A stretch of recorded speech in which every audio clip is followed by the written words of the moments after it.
மாணவர்களே, இப்போது மதிப்பீட்டு வினாக்களை கவனமாக பார்ப்போம். சரியான விடை தேர்வு 4 கேள்விகள். கேள்வி 1. தமிழ்த்தாய் ஐம்பெருங்காப்பியங்களை எவ்வாறு அணிந்துள்ளாள்? விடை அணிகலன்களாக. கேள்வி 2. பெரிய கப்பல்கள் எதன் மீது செல்லும்? விடை ஆழி. கேள்வி 3. முத்தமிழ் எனும் சொல்லை பிரித்து எழுத கிடைப்பது? விடை 3 கூட்டல் தமிழ். கேள்வி 4. தன் அலையால் சங்கினை தடுத்து நிறுத்தி காக்கிறது எனும் தொடரில் தன் எனும் சொல் எதை குறிக்கிறது? விடை கடலை. தொகை சொற்களை விரித்து எழுதுக. முத்தமிழ் என்றால் இயல், இசை, நாடகம். முச்சங்கம் என்றால் முதல் சங்கம், இடைச்சங்கம், கடைச்சங்கம். முச்சங்கு என்றால் வெண்சங்கு, சலஞ்சலம், பாஞ்சசன்யம். இப்போது குறுவினாக்களை கவனமாக பார்ப்போம். குறுவினா 1. தமிழ் யாரால் காக்கப்பட்டதாக தமிழழகனார் கூறுகிறார்? விடை சங்க பலகையில் அமர்ந்திருந்த சங்க புலவர்களால் தமிழ் காக்கப்பட்டது என்று தமிழழகனார் கூறுகிறார். குறுவினா 2. இரட்டுற மொழிதல் அணி என்பது யாது? விடை ஒரு சொல் அல்லது தொடர் இருபொருள் தருமாறு அமைவது இரட்டுற மொழிதல் அணி எனப்படும். இதனை ஸ்லேடை என்றும் கூறுவர். சிறுவினா தமிழையும் கடலையும் ஒப்பிட்டு தமிழழகனார் கூறுவன யாவை?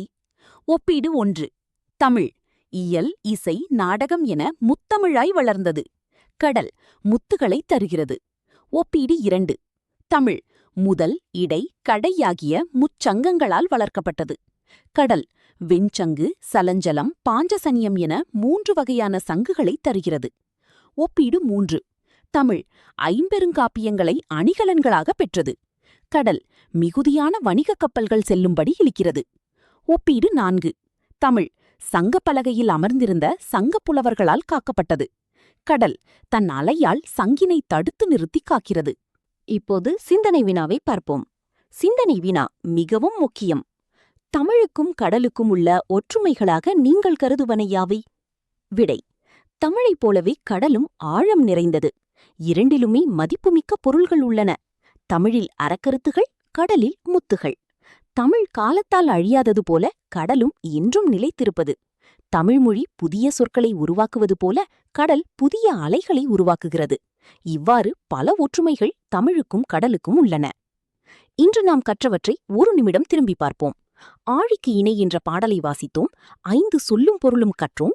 தமிழும் கடலும் எவ்வாறு ஒப்பிடப்பட்டன என்று அறிந்தோம். இரட்டுற மொழிதல் அணி என்றால் என்ன என்று தெளிந்தோம். அடுத்த பாடத்தில் சந்திப்போம். நன்றி. Subscribe to Learn with Arki. Hit the bell.